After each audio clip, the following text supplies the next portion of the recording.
In this video, I'm going to show you how to make this mirror. Okay, any mirror you get your hands on is probably going to be a different size. You don't have to stick to my design. It doesn't have to be the same size. What I'm showing you is the techniques, such as I'll show you how to put the leading on and how to transfer the design roughly onto the mirror. Also, I'll show you how to make this nice marble type effect.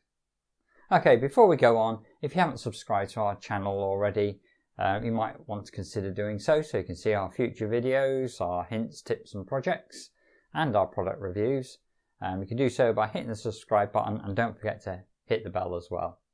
Okay, let's get on with the project. So, here's a picture of the mirror I'm going to use for this project. I got it just off a local buy and sell Facebook group. It was quite cheap and I was quite pleased with it. And here's the design I've done. Obviously I've done this on the computer in GIMP. If you haven't used GIMP before, we have some videos on how to use it. So I've printed off the design, as you can see. Don't worry about these circles. You see them on the design. They're just what I use so I can marry up all the separate sheets into one big design. Unlike other times when I printed off design, I haven't stuck it all together. I've stuck it in twos, and that's because I want to carefully transfer the design onto the mirror. And I'll show you some little tricks on how to do that, because some people do have issues. As with all leading, you've got to work out what you're going to put down first, what goes after, what tucks under what. So it's a little bit of lateral thinking. You don't have to use the adhesive lead. This sort of project can be done with the liquid lead as well. I just think on this size mirror, with this type of design, the adhesive lead like this is going to look best. Okay, so how do we transfer the design onto the mirror? Well, carefully is the answer to that. I've worked out what lines I want to do first. Now I'm going to do this line here and this line here, followed by that line, followed by that line, followed by that line. It's all logical. So I'm going to start with this line. I've got the design in the right place. If I rest the pen on there, make a nice mark, and hopefully you'll see that's just very faintly gone up through onto the glass. And I can increase or make it a little bit more obvious like that. The other line I'm going to obviously need is the end one. So hopefully doing this so you can see. I know that's going to be there. So I've got the two lines for that. I can measure up roughly the piece of lead I want on here. So let's just unroll a little bit of lead. I know it's going to roughly say that size.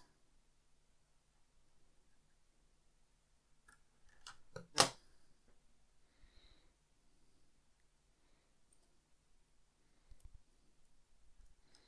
want to start right on the edge there. Obviously I want to get this going the right way. I shall use my ruler, which I have here. This is where I could really do with another pair of hands. But they don't exist, so we will do this.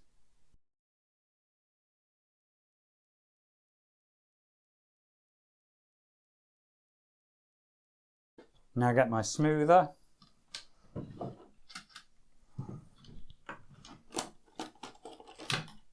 Don't worry if you haven't got the special tool. Any piece of hard plastic should do. You just want to make sure it's firmly down.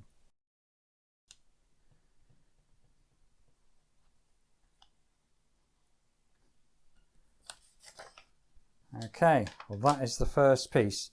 It's a little bit long, I know that at the moment, but we won't worry about that just yet. Do my second piece.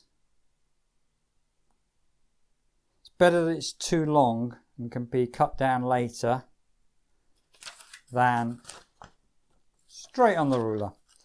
Better that it's too long and can be cut down later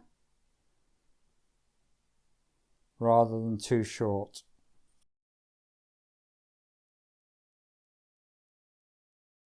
And again, we can measure the piece out.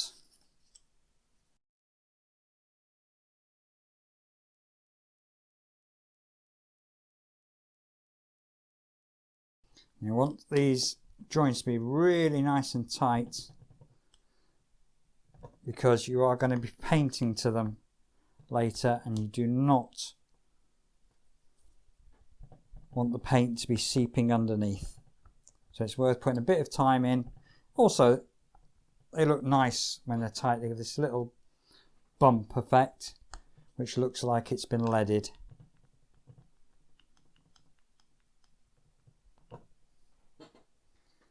There we go. Right, I'm going to carry on.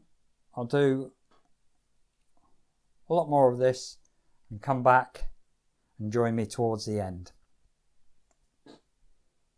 Well, as you can see, if you look down here, I've got on well with it. Carried on using the dots.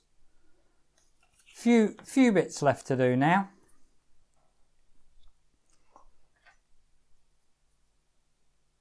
And carrying on exactly the same.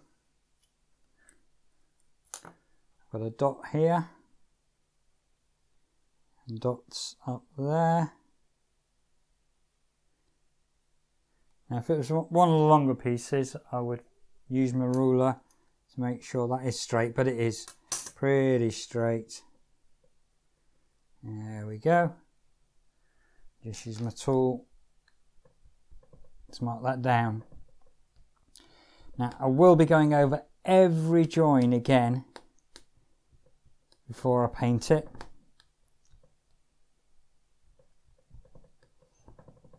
And obviously I'll also need to go through and cut out these odd bits where generally I cut things too long and then cut them down afterwards. I'll also need to clean this glass quite well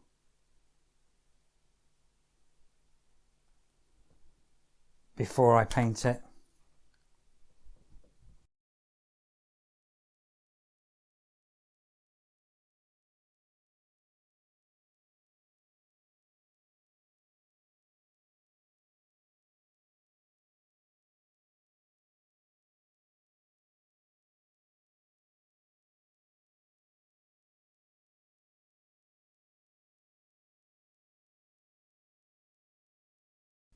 There we go. As I say, a lot of these ends now need to be cut off.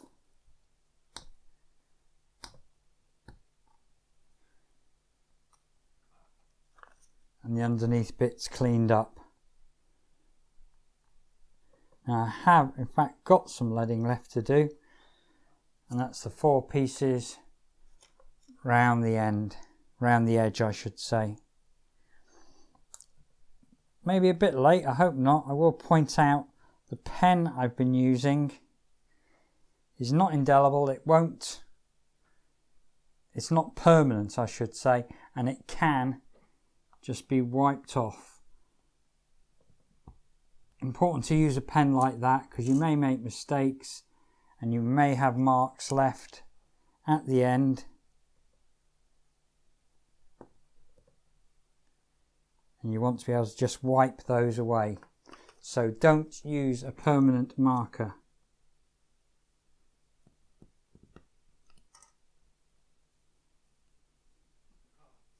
Right, I shall carry on. I will cut off all these spare bits, put the lead around the edge, and then we'll come back, having cleaned it, and start the painting. Alright, I'll see you then. Okay, since you were here last, I've done 3 things. I've given the glass a clean, although it's got a bit dirty again. And I will clean each segment again as I'm painting it. 2, I've been through every join again, making sure it's as tight as possible. We don't want paint seeping underneath.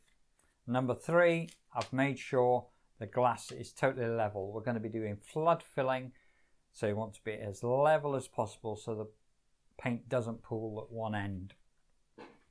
Now for the painting, you want some kitchen towel around. I've got my solid paintbrush. Don't worry if you've got a normal paintbrush. I like my solid one. I've got the paper towel. Also, I've added a cotton bud to the kit. Just if the paint happens to go over onto the lead, cotton bud's really good for getting that off. Okay, we're going to use normal flood filling techniques. We'll just say if you hear a funny noise, the dog is in the room and at the moment it's scratching itself. He's under the table. Right, my first colour, and I have worked out roughly my colour scheme. The first colour I'm going to use is apple green. This is a VPebeo Vitail glass paint. And I've got several segments I'm going to do in this.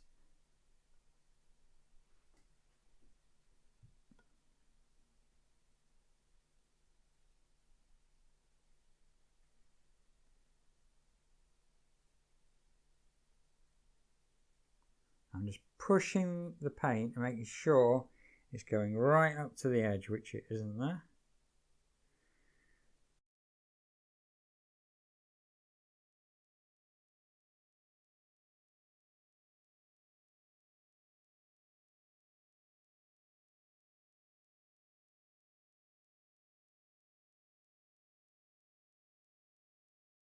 I'm just going to go and get a smaller brush.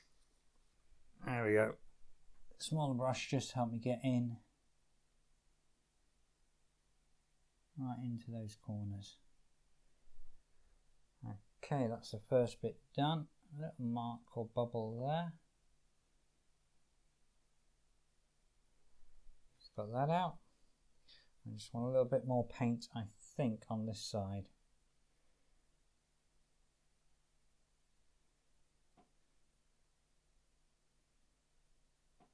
There we go, that's that one done. Now I'm going to carry on and do a few more squares of the green.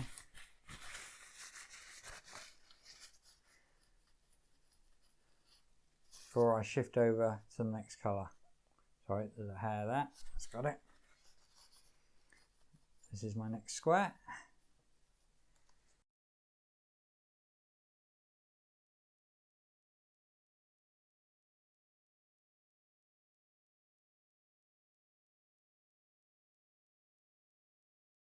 There we go. I shall carry on, do some more green, and then we'll come back. As you can see, if you look down here, I have got on with the painting. Lots of solid colours, but I've also done this marble effect. Now I've done it in green and white, and this is actually black and red, although that's not very clear to see. Depends on the light, that one. But this green and white is really nice. I want to show you how to do the marble effect. You don't have to use these colours. Blue and white's really nice. It works because the green, apple green, is transparent, but the white is opaque. So you can see the sort of effect it gives. You can also get a grain to it. The grain on this one goes this way. The grain on this one goes that way. So let me show you. It's fairly simple. Just need to clean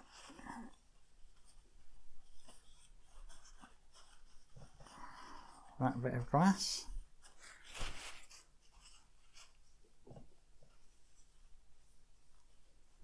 There we go, and I have made sure it's all pushed down yet again.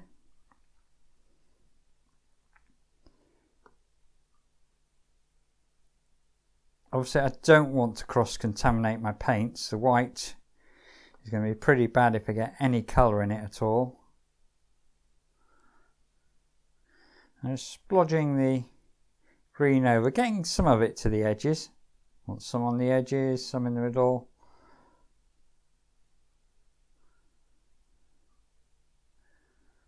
Bit of trial and error as to how much paint of each colour you put on.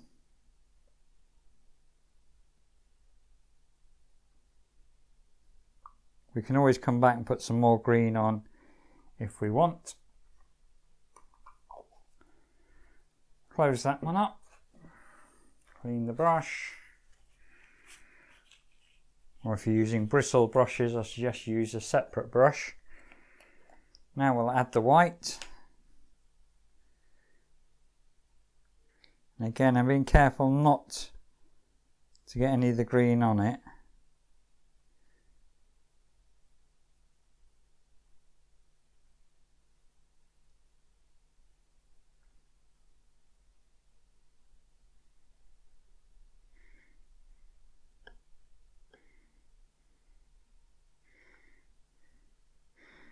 I'm not sure if that's going to be enough.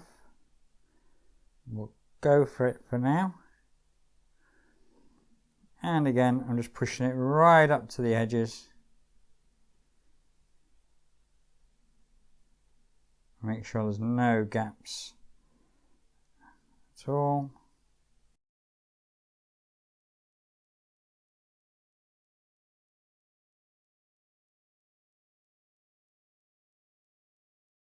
And now, let's get the grain.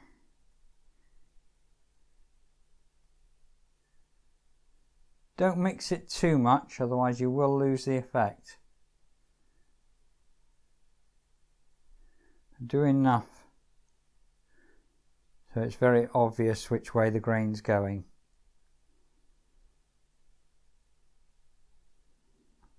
Okay, we shall leave it at that. When it dries, it should look more like that, although every single time you do it, you're going to get a slightly different look. You couldn't duplicate the looks twice, exact look twice, if you tried. Okay, we'll leave that to dry. You can see what it looks like when you come back. In the meantime, I'm going to carry on and hopefully paint the rest. And here is the finished mirror. As you can see, I've finished painting all the parts. Really pleased with it. I particularly like the marble effect. You can do that with other colours. It doesn't have to be white and green, white and red, white and blue. You can even use multiple colours. It's that white base though, the opaque white base mixed with the transparent colour, which gives it the effect. But don't mix it too much. I hope you've enjoyed the project. Obviously, it's just to show you the techniques. I doubt the mirror you will do will be the same size or the same shape, and I doubt whether you want to do exactly the same design as I have. You can make your own. Okay, don't forget to subscribe to our channel if you haven't already done so. Visit our website and maybe join us for a chat on the Facebook group. Happy crafting.